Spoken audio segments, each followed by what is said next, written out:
To be here today to talk about what I believe is the most important topic of our time. The title of my talk, Transhumanism, the Endgame, probably gives away my take on the matter.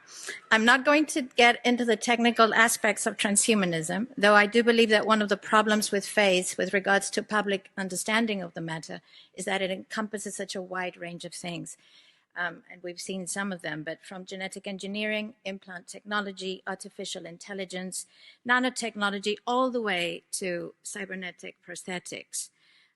Although all of these things fall under the transhumanist label, I think there's a very important distinction to be made between technology that seeks to assist people with a disability in order to regain a normal quality of life, and technology that seeks to transform us entirely. The focus of my talk today will be on the ultimate transhumanist goal, what has been termed by Ray Kurzweil, one of the leaders of the movement, as the singularity. In his book titled "The Singularity is Near: When Humans Transcend Biology," he writes, "There will be no distinction post-singularity between human and machine, or between physical and virtual reality." It's very important to understand that transhumanism is simply the transitional stage between humanism and post-humanism. Make no mistake, the final goal is to eradicate humanity as we know it. Once you understand the final destination, it becomes much easier to look back and identify the psychological conditioning, the biological tampering, the cultural grooming, and the educational prepping that we have been subjected to for decades in preparation to making us accept a post-human future. It takes a lot of physical and psychological abuse to get an intelligent species like ours to agree to its own extinction. Most, if not all, that has transcended in the last 60 years was designed to get us closer to accepting such a dystopian reality. Whether you care to accept it or not, we live in a hyper-controlled matrix where our perception of reality is meticulously planned, managed, and executed in order to control and steer us in whichever direction they wish. And the direction is a post-human world.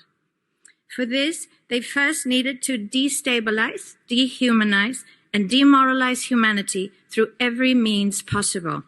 The destruction of the nuclear family, children being indoctrinated by the state, abortion, the eradication of God and spirituality from education, life in megacities and away from nature, toxic food, air, and water, social media, replacing real human connection and interaction, engineered financial crisis and taxation, endless wars and massive migration, stress, anxiety, depression, drugs and alcohol, constant fear-mongering, moral relativism as the new religion, and I could go on and on about how humanity has been influenced and forced to move away from all the things that give us strength, security, purpose, and meaning. A weak, immoral, disconnected, ignorant, and unhealthy population is an easy target for the next stage, the creation of an entire generation of androgynous beings. Masculinity is under attack psychologically, culturally, and biologically.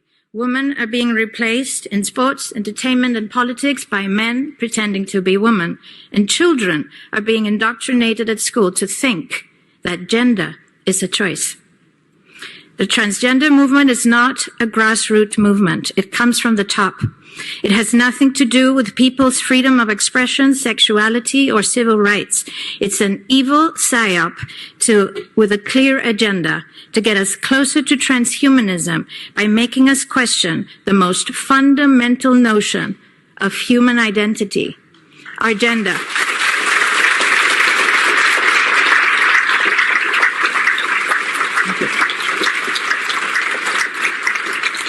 If you don't know who you are, if you already identify as a hybrid between a man and a woman, you will be easily convinced to become a hybrid between human and machine. Gender ideology is the 2 + 2 = 5 from George Orwell's 1984 dystopian novel. It's the final test to see whether we will follow the most absurd party line towards our own extinction. But 2 + 2 = 4. And no matter how you choose to dress, call yourself, or change your physique, will not change that. The sad reality, though, is that in the gaslighting process to get us closer to a post-human future, they have mentally and physically harmed an increasing number of children and young people, and it's only getting worse. This must be stopped.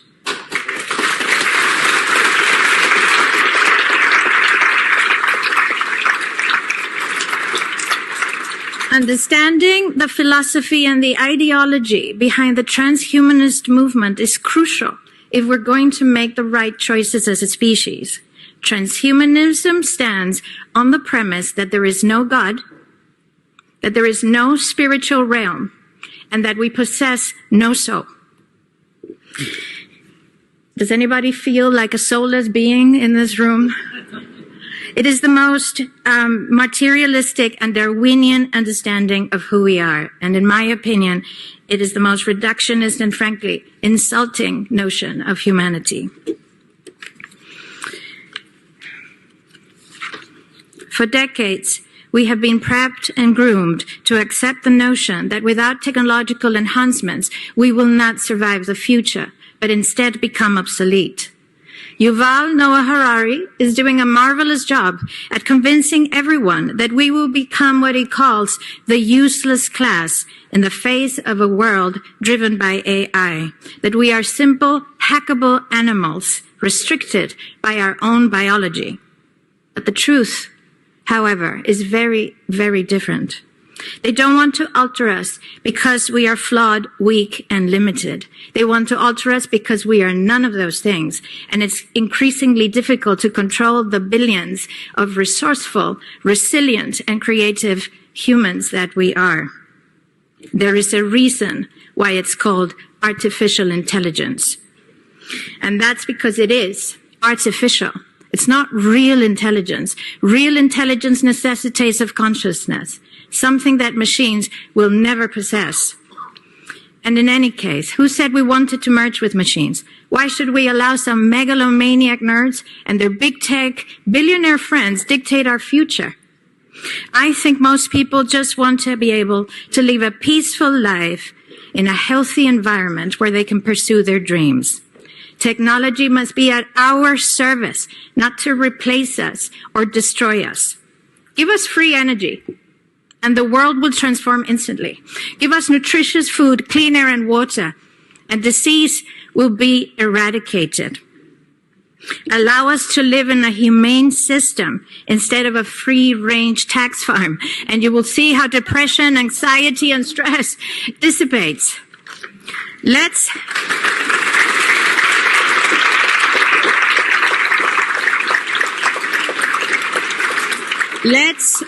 use technology to make our lives more humane, not to make humans a thing of the past. The things we value most are those things that cannot be replicated by machines. Empathy, compassion, courage, intuition, imagination, passion, love, all of the things that make us unique. We are the most sophisticated beings on this planet and possibly the universe, for all we know. Our body is a universe in itself, one that we still have not yet fully discovered, and our brains are the most complex cognitive piece of biological machinery in the world. Just to give you a sense of our brain power, in 2013, joint teams of researchers from Japan and Germany got together to simulate a single second of human brain activity. They created an artificial neural network of 1.73 billion nerve cells connected by 10.4 trillion synapses. Sounds very impressive, but actually it's only a fraction of every human being's nerve cells.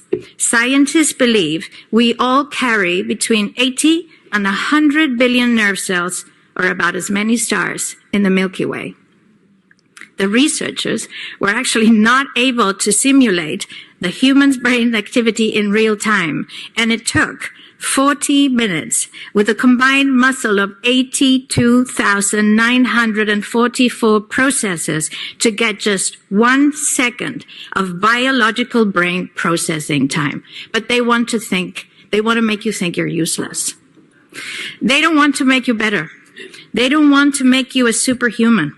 The end game is to make you a totally controllable piece of machinery, another thing in the Internet of Things. As Klaus Schwab has said on numerous occasions, the fourth industrial revolution will not change the world. It will change you. They will entice you with promises of immortality, but it's digital immortality.